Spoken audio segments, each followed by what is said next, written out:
Excellency David Hurley, Governor General of Australia, and First Lady Linda Hurley, Their Excellencies, Special Envoys, and Heads of Delegations, His Excellency, Most Reverend Charles John Brown, and the esteemed members of the Diplomatic Corps, Vice President Sara Duterte,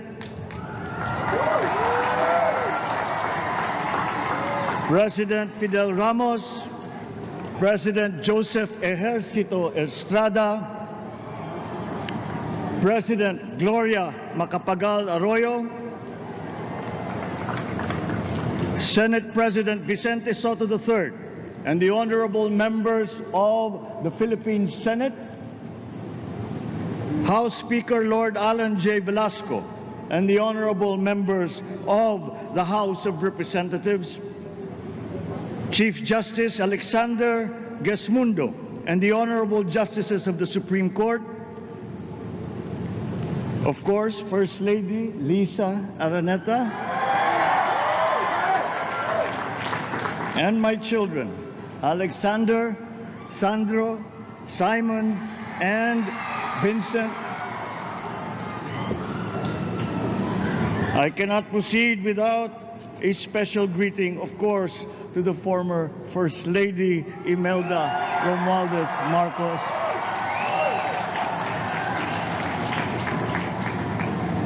other distinguished guests, ladies and gentlemen, my friends, ang aking minamahal na mga kababayan,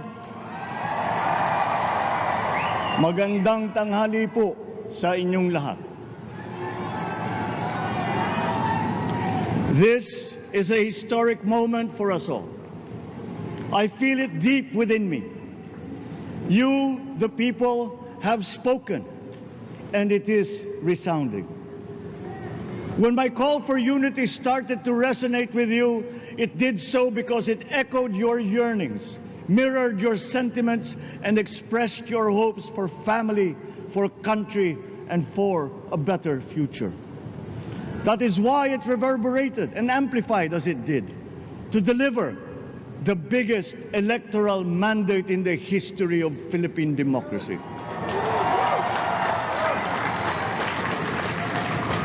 By your vote, you rejected the politics of division. I offended none of my rivals in this campaign. I listened instead to what they were saying, and I saw little incompatibility with my own ideas about jobs, fair wages, personal safety, and national strength, and ending want in a land of plenty. I believe that if we but focus on the work at hand and the work that will come to hand, we will go very far under my watch. You believe that too. At pinakinggan ko ang tinig ninyo na ang sinisigaw ay pagkakaisa, pagkakaisa, pagkakaisa. We will go farther together than against each other, pushing forward, not pulling each other back, out of fear, out of a misplaced sense of weakness. But we are the furthest from weak. The Filipino diaspora flourishes even in the most inhospitable climes, where they are valued for their quality. The changes we seek will benefit all and will shortchange no one. I was not the instrument of change. You were that. You made it happen. I am now. You picked me to be your servant, to enable changes to benefit all. I fully understand the gravity of the responsibility that you've put on my shoulders. I do not take it lightly, but I am ready for the task. I will need your help. I want to rely on it. But rest assured, I do not predicate success on the wide cooperation that's needed. I will get it done.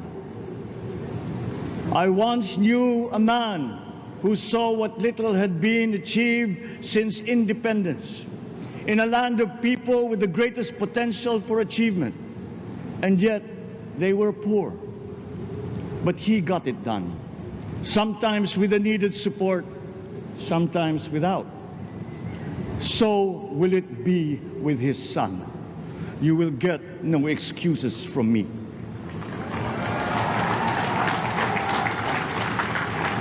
I am here not to talk about the past. I am here to tell you about our future. A future of sufficiency, even plenty, of readily available ways and means to get done what needs doing. By you, by me. We do not look back, but ahead. Up the road that we must take to a place better than the one we lost in the pandemic. Gains made and lost, opportunities missed, well-laid plans superseded by the pandemic. Indeed, ours was the fastest growing economy in ASEAN by ways now outdated. We shall be again by a radical change in the way the world must now work to recover what we have lost in that fire and move on from there. We face prospects of the spread of the war abroad, of which we are totally blameless. We seek friendship with all. But countries like ours will bear the brunt of it. And if the great powers draw the wrong lessons from the ongoing tragedy in Ukraine, the same dark prospect of conflict will spread to our part of the world. Yet, there is more out there. Like going forward by new ways of doing that the pandemic forces to adopt. A stronger resilience, quicker adaptability. They are our best prevention. They are our best protection. Quiet reflection in a rough and tumble campaign of a breadth and intensity never experienced revealed some of them, such as the willingness to listen despite the noise, the hesitation to quarrel over differences, and to never, ever give up hope of reconciliation. These gave me the peace to ponder deeper. There are hints of a road not taken that could get us out of here quicker, to something better, something less fragile. There is also what you, the people, did to cope, but this time empowered by new techniques and more resources. You got by, getting some of what you needed with a massive government help, and for this I thank my predecessor for the courage of his hard decisions. But there is a way to put more means and choices in your hands. I trust the Filipino. Imagine how much more you'd achieve if government backstops instead of dictating your decisions.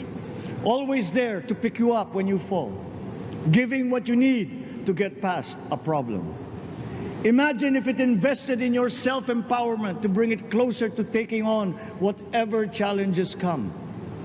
Imagine a country that, in almost every sense, is you.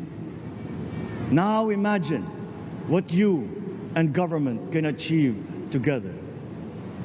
We did it in the pandemic. We will do it again. But again, I will not predicate my promise to you on your cooperation. You have your own lives to live, your work to do, and there too I will help. Government will get as much done alone without requiring more from you.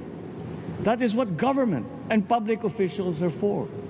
No excuses, just deliver. It was like that once upon a time.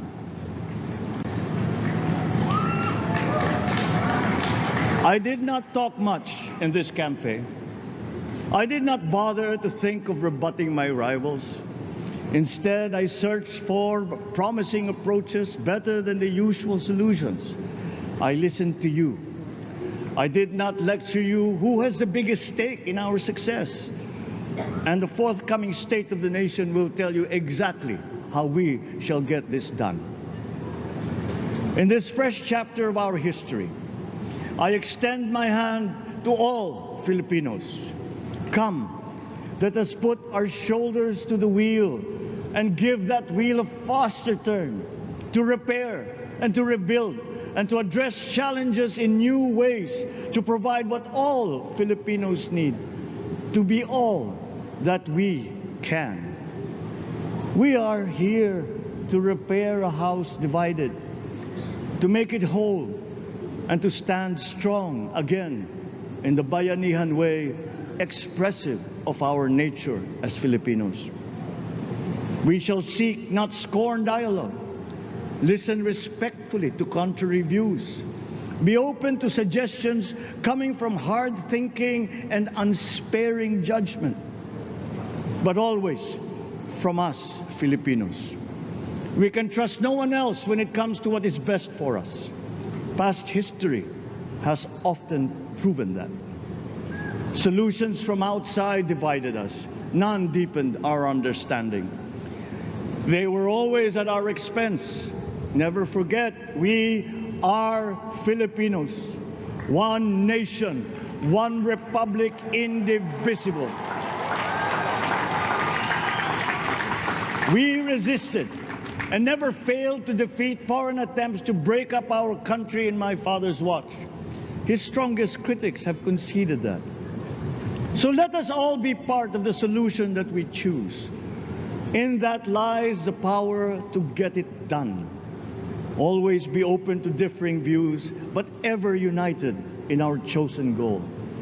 Never hesitating to change it, should it prove wanting. That is how agile, resilient republics are made. Our future we decide today. Yesterday cannot make that decision anymore, nor can tomorrow delay it. The sooner we start, the surer and quicker the prospect of achieving our future. These are troubling times. What's happening to others can happen to us, but it will not. We see what's happening. We are witness to how it is being stopped, and we have seen the glory that crowns struggle against all odds. Giving up is not an option. We've been through times of bitter division, but united, we came through to this when it shall begin again, but better. The campaigns I've run have taken me here where I stand today. I listened to you, and this is what I have heard. We all want peace in our land. You and your children want a good chance at a better life in a safer, more prosperous country. All that is within reach of a hard-working, warm, and giving race. Your dreams are mine. Pangarap nyo ay pangarap ko. How can we make them come true? How can we do it together? But I will take it as far as anyone with the same faith and commitment can, as if it depended entirely on himself. Sa pangarap na maging mapayapa ang ating bansa, ang pangarap nyo ay pangarap ko. Sa pangarap na maging maunlad ang ating bansa, ang pangarap nyo ay pangarap ko. At sa pangarap na maging mas masinang ang kinabukasan natin at ng ating mga anak, ang pangarap nyo ay pangarap ko.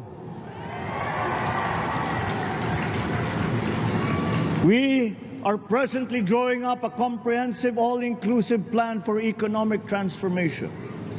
We will build back better by doing things in the light of the experiences that we have had, both good and bad.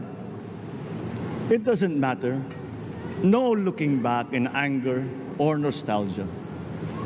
In the road ahead, the immediate months will be rough, but I will walk that road with you.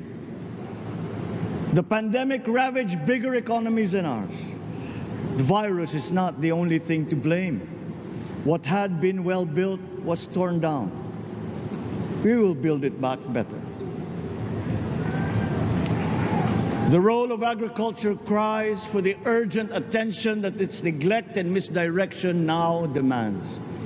Food self-sufficiency has been the key promise of every administration. None but one delivered. There were inherent defects in the old ways and in recent ways too. The trade policy of competitive advantage made the case that when it comes to food sufficiency, a country should not produce but import what other countries make more of and sell cheapest. Then came Ukraine. The most vulnerable when it comes to food are the countries furthest away from the conflict, those bearing no blame for provoking it. Yet they face the biggest risk of starvation. If financial aid is poured into them, though it never is, there is nothing to buy. Food is not just a trade commodity. Without it, people weaken and die. Societies come apart. It is more than a livelihood. It is an existential imperative and a moral one. An agriculture damaged and diminished by unfair competition will have a harder time or will have no prospects at all of recovering. Food sufficiency must get the preferential treatment the richest free trade countries always gave their agricultural sectors. Their policy boils down to don't do as we do. Do what we tell you to. I am giving that policy the most serious thought if it doesn't change or make more allowances for emergencies with long-term effects. There is a parallel problem in our energy supply. Sufficient fossil fuel-free technology for whole economies has yet to be invented. And it is not seriously tried by rich countries.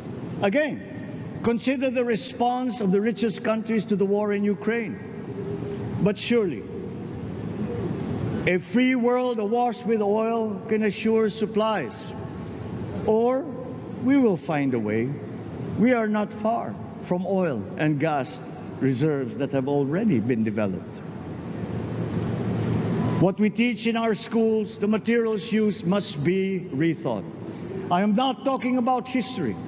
I am talking about the basics, the sciences, sharpening theoretical aptitude and imparting vocational skills, such as in the German example, alongside the national language with equal emphasis and facility in a global language, which we had and lost.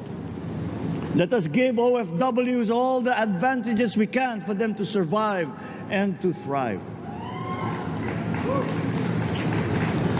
Our teachers from elementary up are heroes fighting ignorance with poor paper weapons. We are condemning the future of our race to menial occupations abroad. Then they are exploited by traffickers. Once we had an education system that prepared coming generations for more and better jobs. There is hope for a comeback. Vice President and soon-to-be Secretary of Education, Sara Duterte Carpio, will fit that mission to a T. We won't be caught unprepared, under-equipped, and understaffed to fight the next pandemic. To start with, we never got over the pandemic of poor, if any, free public health. The last major upgrade of a public health system, exemplified by the resources poured into PGH, predates the current shambles by 3 generations. Our nurses are the best in the world. They acquitted themselves with the highest distinction abroad, having suffered even the highest casualties. With the same exemplary dedication at home, they just got by. They are out there because we cannot pay them for the same risk and workload that we have back here. There will be changes starting tomorrow. I am confident because I have an OPLE in my cabinet. There were shortcomings in the COVID response.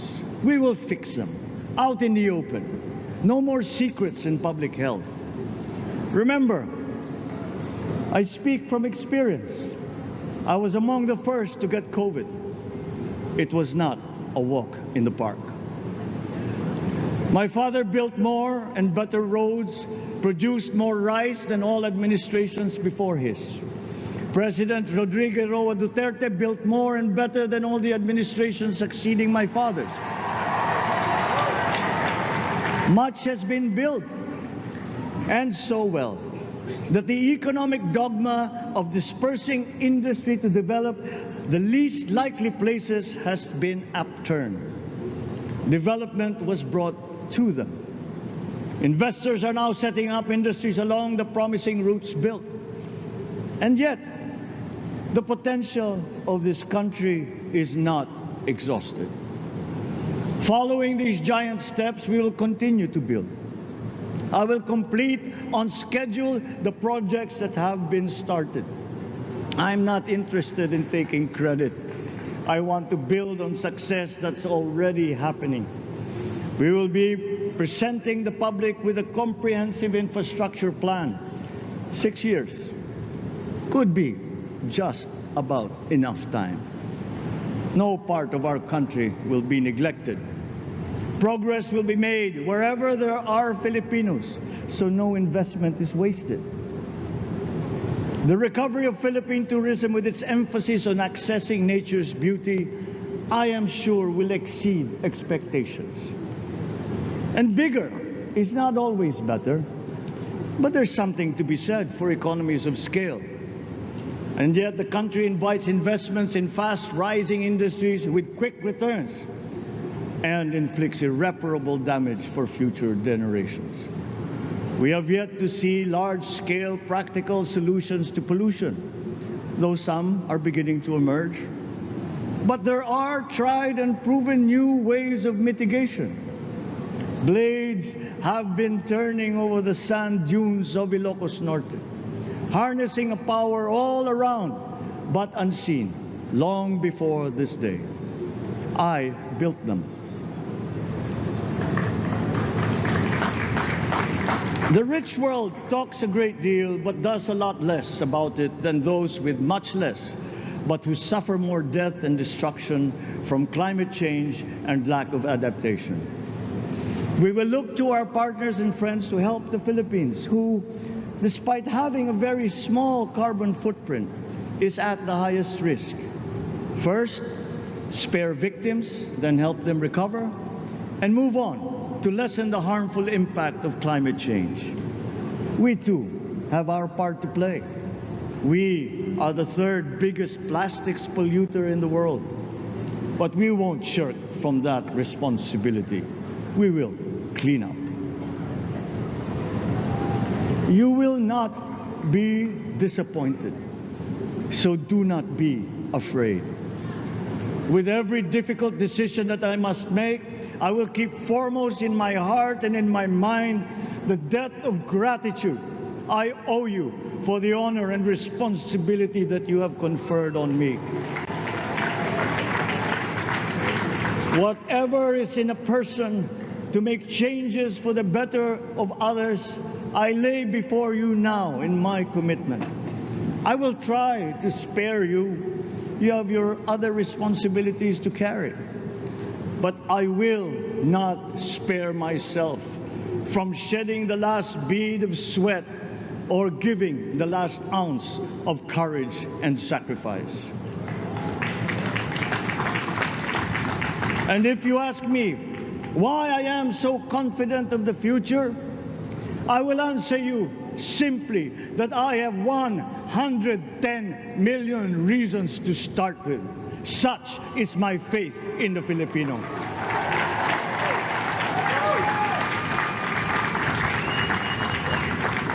Believe, have hope. The sun also rises like it did today and as it will tomorrow. And as surely as that, we will achieve the country all Filipinos deserve. God bless the Philippines. God bless our work. Maraming salamat po sa inyong lahat. Mabuhay ang Pilipinas.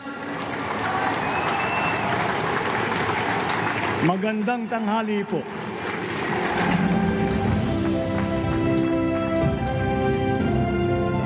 Excellencies, ladies and gentlemen, the President of the Republic of the Philippines, President Ferdinand Romualdez Marcos Jr.